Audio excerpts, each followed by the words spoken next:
Setoran Pertamina 500 kali dibanding DP Formula E. Lanjutkan kontribusi positifmu. Artikel ini ditulis oleh Widodo SP di seaworld.com. PT Pertamina Persero baru saja mengumpulkan koleksi terbaru dalam hal penilaian kepada negara. Setelah pada rekapan tahun 2018, setoran pajak dan dividen nilai 120,8 triliun rupiah, atau menjadi yang terbesar di dalam sejarah Pertamina pada tahun itu. Kini ditampilkan pada setoran tahun berikutnya, 2019. Berapa nilainya?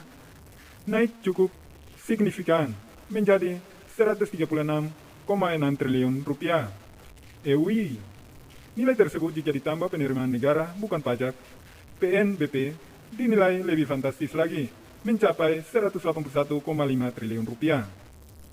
Menurut Fitria Usman, selaku VP Corporate Communication Pertamina, setoran dividen dan pajak naik sekitar 13% jika dibandingkan dengan tahun sebelumnya. Selain itu, kita juga perlu mengapresiasi upaya Pertamina yang berniat untuk mengusahakan BUMN dan kontribusi bagi negara dengan meningkatkan ketahanan energi nasional. Ketahanan ekonomi negara, meningkatkan akses pelayanan, mendukung positif yang dipersembahkan untuk negara. Seperti yang diterima Fajria berikut ini. Kami terus meningkatkan kontribusi untuk negara, untuk meningkatkan APBN, di samping memberikan kepada masyarakat melalui berbagai program CSR dan kemitraan. Saya tak mau menyebutkan ini gara-gara Ahok, nanti ada yang kejang-kejang atau kelecotan. Silakan menilai sendiri peran dan sumbangsi Ahok, seperti apa yang masuk ke perusahaan plat merah itu sebagai komisaris utama Pertamina. Namun yang jelas, setoran Pertamina ini ditampilkan jika dilihat memang disyukuri. Keberhasilan yang dapat menjadi energi pendorong bagi Pertamina untuk memberikan sumbangsi bagi negara, sambil terus menggencarkan upaya mengurangi impor BBM dengan menyelesaikan pembangunan kilang. Juga terbosan dalam produksi biodiesel. Kalau mau, saya bandingkan dengan nilai setoran kewenangan Formula E yang kabarnya berhak 360 miliar itu. Berarti nilai setoran Pertamina sekitar 500 kali lipat lebih besar jika dibandingkan dengan setoran Formula E yang sampai sekarang tak jelas nasibnya. Sudah tahu kan soal jadwal Formula E hingga Juli 2021 yang sama sekali tidak mencantumkan Jakarta sebagai penyelenggara ajang balap mobil ini? Lantas di mana saja Formula E akan digelar? Mengingat dari Santiago, Chili pada 16 Januari 2021, Formula E akan digelar di Mexico City, Meksiko, di Riyadh, Arab Saudi, Sanya, Cina, Roma, Italia, Paris dan Monaco, Prancis, Seoul, Korsel, Berlin, Jerman, kota New York, Amerika Serikat, dan London, Inggris. Jakarta, setahu saya, masih hitam. Segelap ketidakjelasan nasib dari uang DP Formula E yang memenangkan 360 miliar tersebut. Tak heran jika desakan sudah lama digemakan agar uang DP ini kalau bisa ditarik lagi.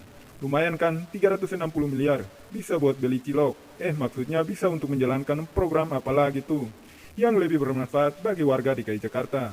Baik kan saran gue? Hehehe. Kembali ke Pertamina. Saya masih berharap Pertamina terus memberi terobosan dan sumbangsi untuk negeri ini. Buktikan melalui kinerja manajemen yang ada sekarang. Pertamina ke depan akan mampu berdikari dengan dukungan impor BBM ke titik serendah mungkin, dengan target berhenti impor BBM pada 2026 nanti. Meski kabarnya, hal itu sangat tidak mudah karena akan melibatkan perikunasi dari orang-orang yang berkepentingan dalam urusan bisnis. Selain itu, faktor politik yang terkait dengan masalah ini, termasuk 2024 nanti, ada Pilpres, juga membuat deg-degan apakah visi besar dari Pertamina akan terpenuhi atau mandek di tengah jalan karena terkait tertentu. Soal harga BBM yang tidak juga turun sementara ini, ora opo-opo. Saya bisa mempertimbangkan seperti yang disampaikan Niki Widiawati selaku Dirut Pertamina. Yang intinya menurut penilaian mereka, dengan pertimbangan banyak hal, maka harga BBM belum bisa diperoleh. Saya memilih percaya pada mereka saja deh. Apakah harus dengan begitu Ahok perlu didemo oleh PA 212 agar turun dari jabatan komut Pertamina gara-gara harga BBM gak kunjung turun? Santai saja. Jika sudah naik, Ahok akan naik kok. Asalkan sebelumnya dia naik tangga atau naik untuk menuju kamar tertentu. Masa jika begitu tidak boleh turun? Nanti istri dan kembali yang masih unyu-unyu gimana dong? Hehehe. Kalau yang DKI Jakarta sono, tidak ada komentar dulu. Begitulah kura-kura.